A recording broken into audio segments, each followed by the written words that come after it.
3. 삼위일체론적 자유론. 이미 요아킴은 하나님의 나라의 삼위일체의 역사를 발전하고 성장하는 인간의 자유의 역사로 이해하였다. 이 장의 앞에서 우리가 요아킴 폰 피오레에 대하여 비판적으로 고찰하면서 전개시켰던 생각들을 받아들이고 이것을 더 발전시키기로 하자. 아버지의 나라의 특징은 세계의 창조와 하나님의 인내를 통한 세계사의 유지에 있다고 앞에서 말하였다. 이것이 피조물들의 자유를 구성하며 그들에게 필요한 삶의 영역을 보존하여 준다. 아들의 나라의 특징은 고난을 당하는 사랑을 통하여 인간을 치명적인 자기 폐쇄성으로부터 해방시키는 데에 있다. 이것은 피조물들의 자유를 회복하고 그들을 파멸로부터 구원한다. 끝으로 성령의 나라의 특징은 새 창조의 힘과 에너지에 있다. 새 창조를 통하여 인간은 하나님의 장막과 고향이 된다. 그들은 새 창조에 참여한다. 이것은 자유의 방향을 정립하고 자유를 무한한 희망으로 충만케 한다. 하나님 나라의 역사에 대한 이 세 가지 규정은 인간이 그 속에서 삼위일체 되신 하나님의 영원한 삶 속으로 완전히 받아들여지고 초대교회가 말한 바와 같이 신격화되는 종말론적 영광의 나라를 가리킨다. 이제 우리는 하나님의 나라에 대한 이 이론을 이것과 필연적으로 상응하는 인간의 자유에 대한 이론에 적응시키기로 하자. 1. 인간의 자유의 형식들. 필연성의 나라는 인간을 다른 모든 생물들과 마찬가지로 법칙과 요구를 통하여 규정한다. 자유의 나라는 인간이 자연의 힘들에 대한 의존성을 간파하고 파악하며 자연의 힘들을 지배하는 것을 배우게 됨으로써 시작한다. 인간은 자연과학적 인식과 기술을 통하여 자연의 노예에서 자연의 주인이 되고자 시도한다. 분명히 이것은 자유의 나라로의 첫걸음이다. 왜냐하면 자연의 의존성으로부터 인간의 점차적인 해방과 발전하는 자기 규정과 함께 인간과 자연의 특별한 역사가 시작되기 때문이다. 그러므로 이 첫 번째의 자유는 자연에 대한 힘을 뜻한다. 이 힘이 선을 위하여 사용되느냐 아니면 악을 위하여 사용되느냐, 건설적으로 사용되느냐 아니면 파괴적으로 사용되느냐 하는 것은 이러한 힘의 획득과 함께 아직 결정되어 있지는 않다. 그러므로 필연성의 나라로부터의 해방은 자유의 나라의 시작을 뜻할 뿐이지 아직까지는 자유의 나라 자체라고 이해될 수 없다. 만일 그렇지 않다면 자유는 필연성의 종식을 뜻할 뿐이며 그 자체는 완전히 규정되지 않은 것으로 존속할 것이다. 선택을 가진 자는 고통도 가진다는 격언이 있다. 만일 필연성과 자유를 넘어서는 선의 나라가 없다면 자유의 나라는 단지 고통에 불과할 것이다. 그것은 자유를 올바르게, 다시 말하여 삶을 보존하고 파괴하지 않게 사용하기 위하여 윤리적 목적들과 가치들이 자유의 나라 안으로 비추는 나라이다. 힘의 단순한 증가는 자유의 목적일 수 없다. 그러므로 선의 나라로부터 오는 윤리적 목적들과 가치들은 자유의 나라를 질적으로 넘어선다. 그러므로 우리는 먼저 자유의 두 가지 면, 즉 강요와 필연성으로부터의 해방과 선의 실현을 위한 노력을 인식한다. 선의 나라의 본질은 무엇인가? 지금까지 말한 바에 의하면 그것은 그 자신의 세계, 자기와 상응하는 윤리적 세계 안에 있는 자유일 수밖에 없다. 그것은 선택의 자유가 고통이 되어버리는 이 양면성의 세계일 수 없다. 오히려 그것은 선에 대한 기쁨과 옳은 것을 자명적으로 행하는 데에 자유가 있는 명백한 세계를 뜻한다. 이 자명성은 필연성의 해방과 선을 향한 노력 사이에 있는 자유의 나라에는 아직 존재하지 않는다.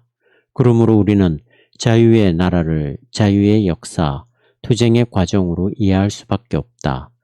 우리가 여기에서 필연성의 나라, 자유의 나라, 선의 나라로 기술한 것은 새 시대가 아니라 자유의 경험 속에 언제나 현존하는 단계와 전이들이다. 그러므로 우리는 이들을 자유의 보편적 개념에 있어서의 계층들이라고 이해할 수 있다. 인간은 언제나 필연성으로부터 자유로 전이하는 가운데에 있으며 언제나 선택의 자유로부터 선의 자유로운 행함으로 전이하는 가운데에 있다. 물론 자유의 경험 속에는 선의 나라를 향한 경향성이 있다.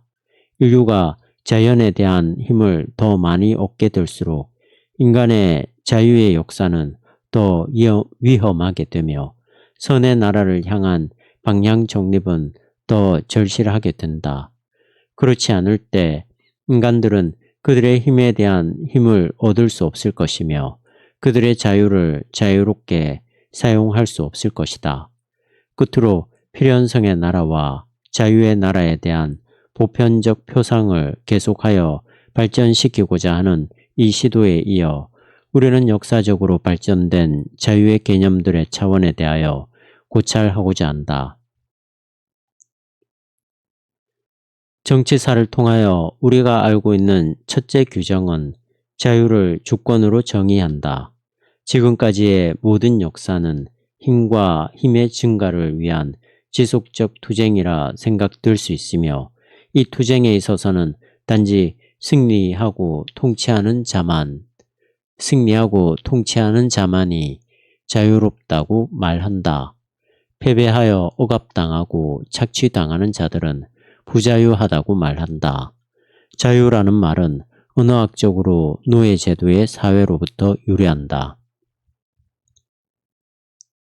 이러한 사회에 있어서 자유로운 자는 주인뿐이고 그가 다스리는 노예들, 여자들, 어린이들은 부자유하다.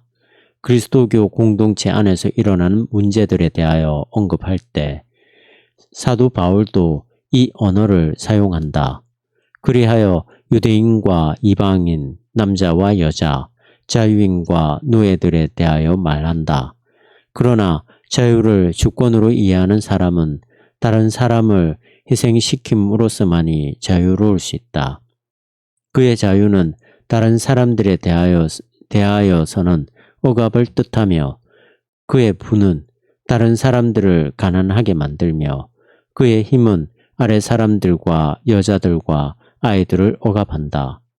자유를 주권으로 이해하는 자는 자기 자신과 자기의 소유만을 안다. 인격으로서의 다른 사람들을 그는 알지 못한다.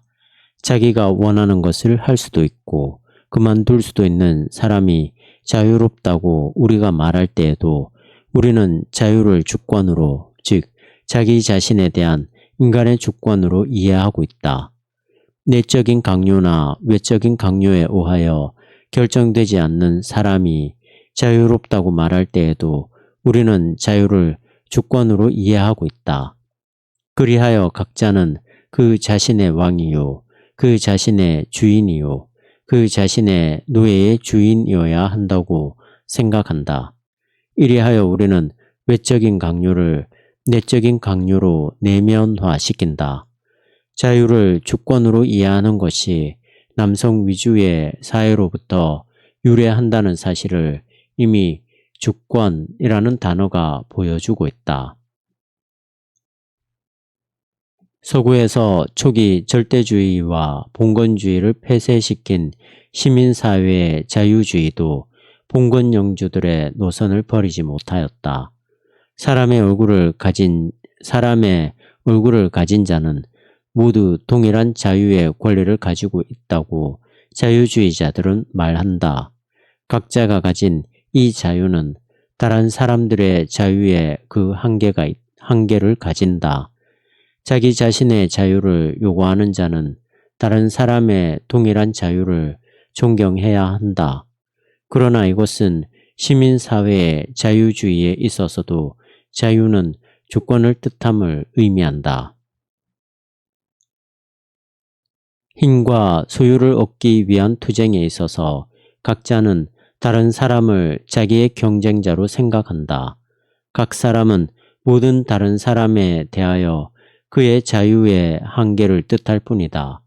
각 사람은 자기 자신에 대하여 자유롭지만 다른 사람에게 참여하지 않는다. 이것은 기껏 해보았자 서로 방해하지 않지만 고독한 개인들의 사회에 불과하다. 아무도 다른 사람을 규정하지 않으며 각자는 자기 자신을 규정한다. 그렇다면 자유는 정말 보편적으로 되었다. 각 사람은 자유에 대한 권리를 가진다. 그러나 이것이 곧 참된 자유일까? 사회의 역사로부터 우리가 알고 있는 다른 한 가지 규정은 자유를 주권으로 규정하지 않고 사귐이라 규정한다. 시민사회의 자유주의의 문제성에 대한 마지막 언급과 관련하여 우리는 자유의 진리를 사랑이라고 말한다. 사랑에서 비로소 인간의 자유는 그의 진리에 도달한다. 내가 다른 사람에 의하여 존경과 인정을 받을 때에, 그리고 내 편에서도 내가 다른 사람을 존경하고 인정할 때에 나는 자유로우며 내 자신도 자유롭다고 느낀다. 내가 진정으로 자유롭게 되는 것은 내가 다른 사람들에게 나의 삶을 개방하고 그들과 함께 나누며 또한 다른 사람들이 그들의 삶을 나에게 개방하고 나와 함께 나눌 때이다. 이때 다른 사람은 나의 자유의 제한이 아니라 나의 자유의 보충을 뜻하게 된다. 서로 상대방의 자유에 참여할 때 각 사람은 그들의 개체성의 한계를 넘어서 자유롭게 되며 그들의 자유에 공통된 삶의 영역을 발견하게 된다. 이것이 자유의 사회적인 면이다. 이것을 우리는 사랑과 유대성이라고 부른다. 이 속에서 우리는 억지로 분리되어 버린 사물들이 연합되는 것을 경험한다.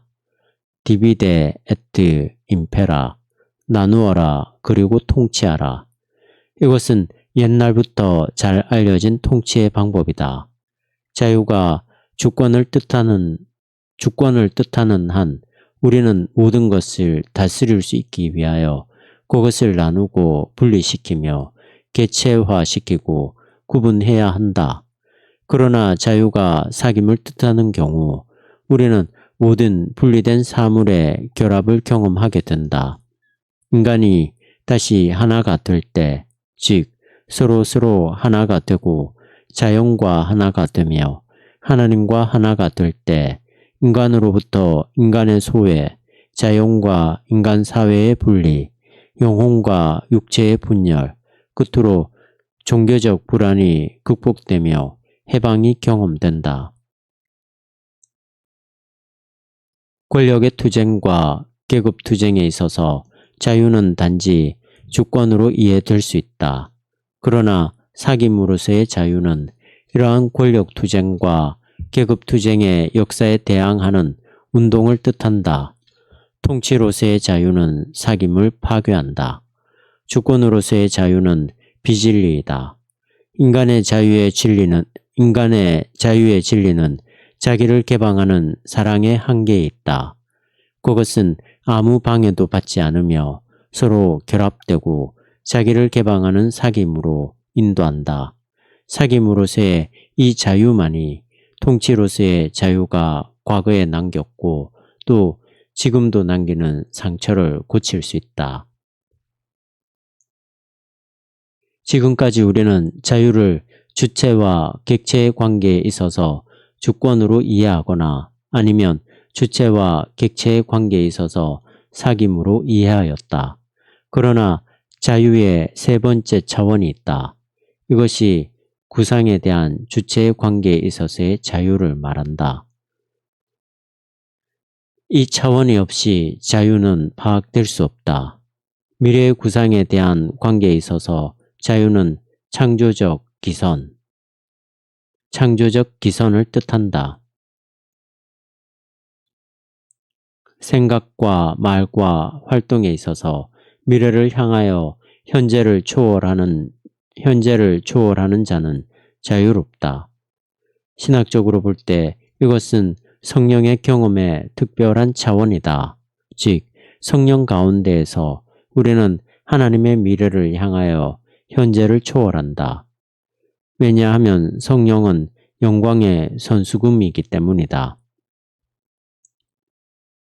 희망의 빛에서 볼 때 자유는 가능한 것에 대한 창조적 정열이다. 그것은 주권과 같이 현존하는 사물들만을 지향하지 않는다. 또 그것은 사랑과 같이 현존하는 인간들의 사귐만을 지향하지 않는다. 그것은 미래를 지향한다. 즉, 그것은 장차 올 하나님의 미래에 대한 그리스도교적 희망의 빛 가운데에 있다. 과거의 현실에 제한된 나라를 뜻하는 반면 미래는 아직 체계화되지 않은 가능성들의 나라이다. 창조적인 정열은 언제나 이러한 미래의 구상을 지향한다. 인간은 새로운 가능성들을 실현하고자 한다. 그러므로 인간은 정열을 가지고 앞을 향하여 나아간다. 희망 가운데에서 오성은 생산적인 환상이 된다. 인간은 새롭고 건강하고 완전히 생동하는 삶에 대한 메시아적인 꿈을 꿈꾼다.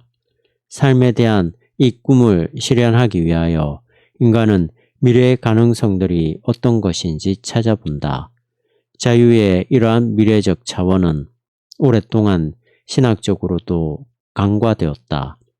왜냐하면 신학은 그리스도교 신앙의 자유를 하나님의 창조적인 영에 대한 참여로 이해하지 않았기 때문이다. 객체들과 주체들에 대한 인간의 주권으로서의 자유는 소유에 의한 기능이다. 인간과 인간의 사귐으로서의 자유는 하나의 사회적 기능이다. 미래에 대한 정열로서의 자유는 하나의 창조적 기능이다. 요약하여 말해본다면 첫째 기능은 소유에 해당하고 둘째 기능은 존재에 해당하며 셋째 기능은 됨에 해당한다. 이와 같이 역사적으로 발전된 자유의 차원들은 조정을 필요로 한다. 소유의 범주가 시민사회에 있어서는 인간적 존재의 범주보다 더 비대하였고 가능한 속히 위축되어야 하지만 이 삶의 조건 하에서 볼 때 소유가 존재로 완전히 폐기되는 것은 불가능하며 또 바람직하지도 않다. 인격적이고 믿을 수 있는 사회적, 인간적 사귐을 통한 소유의 폐기는 공동의 미래에 대한 구상이 역사적으로 파악되고 원하여지고 공동으로 책임질 때 낭만주의적인 복귀의 경향성을 상실하게 될 것이다. 주권으로서의 자유는 자유가 공동의 미래에 대한 기성과 책임으로 등장될 때에야 사귐으로서의 자유로 지향될 수 있다. 그러므로 자유의 이 역사적인 차원들에 있어서도 미래에 대한 기선, 창조성, 그리고 열정으로서의 자유에 대한 분명한 경향성이 있다. 2. 삼위일체와 자유. 자유의 체험은 언제나 하나의 종교적 차원을 가지고 있다. 그러므로 자유의 개념도 하나의 신학적 차원을 가지고 있다. 이것은 근대에 있어서 자유에 대한 무신론적 근거에서도 증명된다. 무신론적 근거에 의하면 인간의 자유를 긍정하고 의욕하기 위해서 하나님은 부인되어야 한다. 하나님이 다스릴 때에 인간은 부자유롭게 된다. 아니면 인간이 자유롭다면 하나님이 존재해서는 안 된다. 이와 같은 유치한 양자택일에 있어서 무신론적인 자유는 일신론적인 의존성과 반대된다. 이와 반대로 종교적, 정치적 세계 질서는 인간의 자유와 자기 책임과 반대된다.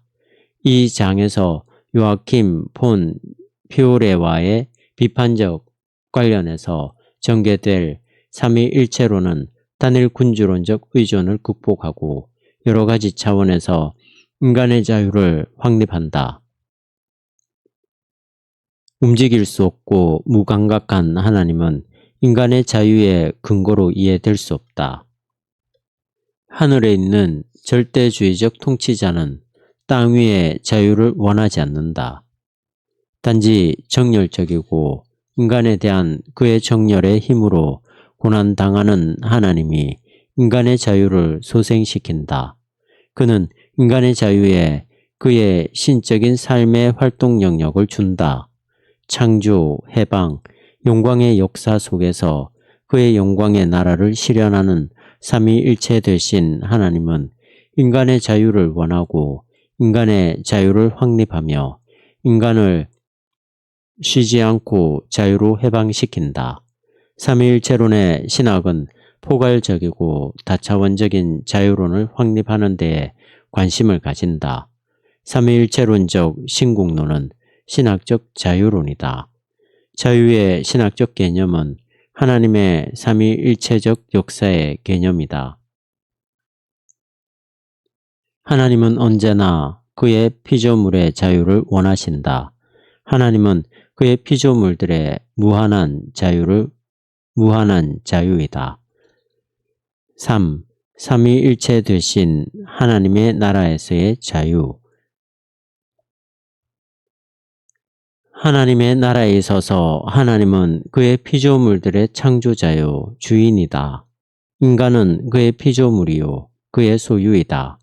인간은 그의 단순한 실존에 있어서 자기의 창조자와 보존자에게 완전히 의존한다. 그는 하나님이 창조하는 일에 기여할 수 없다. 왜냐하면 그는 이 창조를 통하여 존재하게 되었기 때문이다. 하나님이 그의 주가 됨으로써 그를 쓰시고자 하신다면 이것은 그를 고양시키고 그의 가치를 인정하는 일이다. 하나님의 종이 됨으로써 인간은 하나님의 모든 다른 피조물들보다 주 대신 하나님에 의하여 사용되며 무익하고 불필요해지지 않게 됨으로써 그의 삶은 의미를 얻게 된다. 그러므로 하나님의 종의 신분은 인간을 천하게 하는 창조가 아니라 인간을 존귀하게 하는 창조이다. 모세는 그의 백성을 자유로 인도하기 위하여 선택된 하나님의 종으로 간주되었다. 이사야 53장은 세상의 죄를 짊어질 새로운 하나님의 종을 약속한다. 빌립보서 2장에 의하면 하나님의 아들은 스스로 종의 형태를 취하시고 십자가에 죽기까지 순종하였다. 바로 이 점에서 그들은 이 세계를 능가하는 그들의 자유를 발견하였다. 왜냐하면 가장 높은 자의 종은 그에게 완전히 의존하지만 모든 다른 사물들과 세력들에 대하여는 완전히 자유롭기 때문이다. 그는 하나님만을 두려워하고 세계의 그 무엇도 두려워하지 않는다. 그는 자기의 주에게만 순종하고 그 외에 누구에게도 순종하지 않는다. 그는 자기의 주의 음성만 들으며 그 외에 어떤 다른 음성도 듣지 않는다. 첫째 계명을 선포하는 하나님의 단독적 통치는 자기 외에 어떤 다른 신도 가져서는 안 될 비상한 자유를 확립한다. 바울 역시 다음과 같이 신학적인 소유의 계급 제도를 빌어 자유를 설명할 때 이렇게 생각하였던 것이다. 모든 것이 여러분의 것입니다. 그리고 여러분은 그리스도의 것이고 그리스도는 하나님의 것입니다. 고전 3장 22절 이하. 아들의 나라에서 자유는 외형적으로 하나님의 종의 신분을 유지하지만 내면에서는 질적으로 변화된다. 주의 종들이 아버지의 자녀들이 된다. 이들과의 사귐 속에서 인간은 하나님과의 새로운 관계를 얻게 된다. 하나님의 자녀들의 자유는 하나님의 종의 자유로부터 발전되지 않는다. 이 자유는 아들이 나타날 때에야 비로소 가능해진다. 종의 자유에 비하여 자녀들의 자유의 특징은 아버지에 대한 앙과 아버지와의 자유로운 관계에 있다. 자녀들은 가족의 일원이다. 그들은 종들처럼 파면될 수 없다. 그들은 아버지와 하나이다. 그들은 아버지의 소유물이 아니라 아버지가 가진 소유물의 공동 소유자이다. 그들은 상속자이다. 아버지의 자녀들의 자유는 일면으로 아버지와의 인격적이고 내적인 관계에 있으며 다른 일면으로 아버지의 나라로의 참여에 있다. 자녀들 상호 간의 관계도 종들의 관계와는 다르다. 종들은 각자 자신을 위하여 주인에게 순종한다. 그들을 서로 결합시키는 것은 그들이 처한 동일한 신분이다. 그러나 하나님의 자녀들을 하나로 결합시키는 것은 형제애이다. 아버지의 자녀들의 자유는 그들을 하나로 결합시키는 사랑 가운데에서 서로 얻게 되는 자유로운 관계와 그들 상호 간에 발견하는 기쁨에 있다.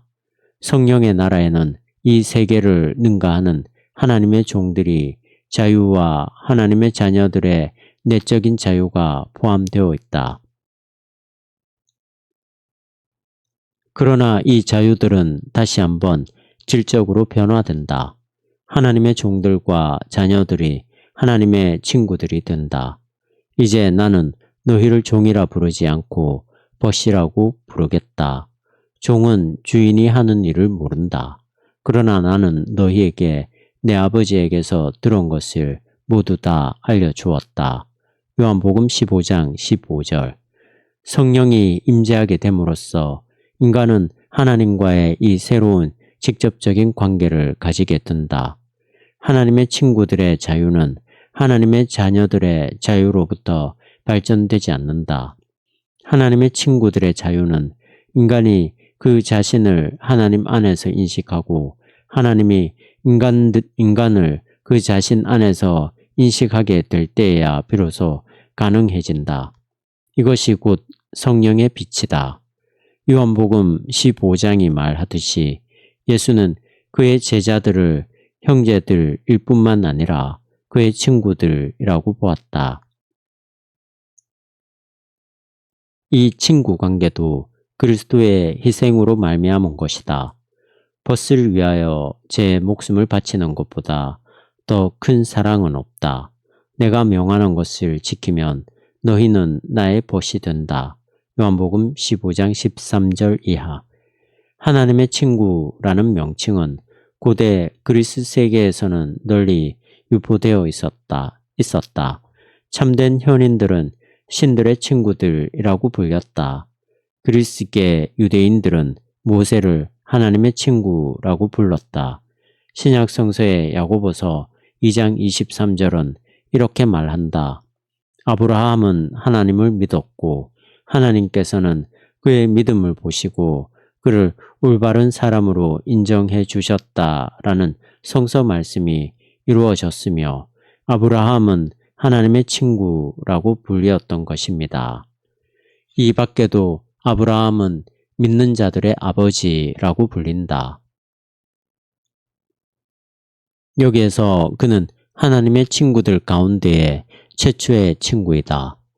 하나님과의 친구 관계는 무엇보다도 기도에서 표현된다.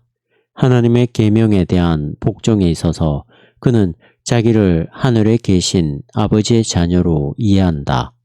하나님의 친구로서 그는 기도를 통하여 하나님과 이야기하며 그의 기도는 하늘에 있는 친구와의 대화가 된다. 하나님과의 친구 관계는 하나님이 그의 기도를 들으신다는 것을 확실히 하여 준다.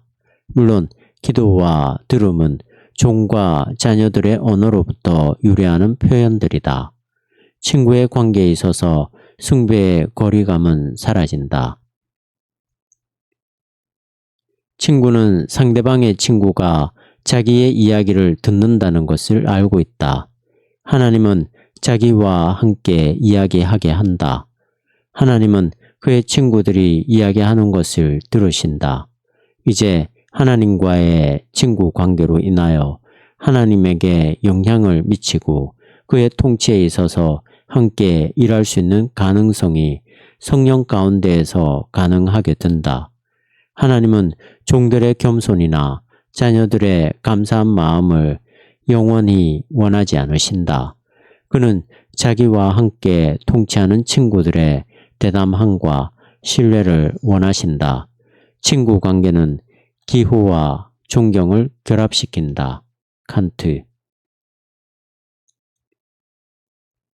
하나님은 자기를 인간의 친구로 만들고 그들의 이야기를 들으심으로써 인간을 자기의 친구로 만드신다. 하나님은 인간을 자기 자신에게로 오게 하시고 그들의 책임을 존중함으로써 인간을 자기의 친구로 만드신다. 인간은 하나님에게 구걸하는 일 없이 그에게 기도하며 하나님의 자유를 고려하는 가운데에서 그와 이야기함으로써 하나님에게 가까이 간다. 친구의 기도는 종의 복종도 아니고 자녀의 재촉도 아니다. 그것은 사랑의 자유 가운데에서 나누어주고 함께 참여하는 이야기이다. 친구 관계는 자유의 구체적인 개념이다. 하나님의 종들의 자유, 자녀들의 자유, 그리고 친구들의 자유는 하나님의 나라의 역사에 상응한다. 이것들은 계속되는 발전의 정류소가 아니라 한 길 위에 있는 단계들과 같다. 한 길 위에 있는 단계들과 같다. 여기에서 자유는 양적으로 규정되지 않고 질적으로 규정된다. 그러므로 요아킴이 행하였던 바와 같이 이 단계들을 구원사적으로 그리고 연대기적으로 그 시대를 결정하는 것은 잘못된 일이다. 오히려 자유의 개념에 있어서의 여러 층을 생각하는 것이 더 나을 것이다. 그렇다면 이 전이들은 자유의 모든 경험 안에 현존하고 있다. 자유의 경험에서 우리는 우리를 하나님의 종으로, 자녀들로, 그리고 친구로 경험하며 여기에서 이 단계들을 인지한다. 하나님과의 친구 관계는 하나님의 종의 신분과 하나님의 자녀의 신분 이상의 것이지만 하나님의 종의 신분 역시 하나님의 자녀의 신분과 마찬가지로 자유의 한 차원으로 존속한다. 그렇지만 자유의 경험에는 하나님의 종의 신분에서 자녀의 신분으로, 자녀의 신분에서 친구 관계로 발전하는 경향성도 있다. 이것을 성장이라고 불릴 수 있다. 그러나 신앙에 있어서의 성장은 한 번 있었던 경험의 전개가 아니라 새로운 경험들을 통한 성숙의 과정을 뜻한다. 자유 그 자체는 나누어질 수 없으며 포괄적인 것이다. 그러므로 자유의 모든 부분적인 경험은 완전한 자유로 그리고 창조 전체의 자유로 발전한다. 자유에 대한 갈망은 부분적인 만족으로서 해결될 수 없다. 이 갈망은 한계를 모른다. 그러므로 하나님의 친구들의 자유도 완전한 자유가 아니다. 그것은 하나님과의 관계에 있어서 모든 가능한 자유 가운데에서 역사적으로 가장 나은 것이다. 그러나 이 자유도 자기 자신을 넘어서 영광의 나라에서 비로소 그의 완전한 연락에 도달할 자유를 가리키고 있다. 하나님을 얼굴과 얼굴로 알게 될 때 하나님의 종의 자유, 자녀들의 자유, 자유는 하나님 안에서 완전하게 될 것이다. 그렇다면 그것은 영원한 삶으로의 자유로운 참여, 삼위일체 되신 하나님 자신의 무한한 충만함과 영광에 있다. 우리의 마음은 당신 안에서 쉼을 얻기까지 우리 속에서 불안합니다. 라고 아우구스티누스는 고백하였다.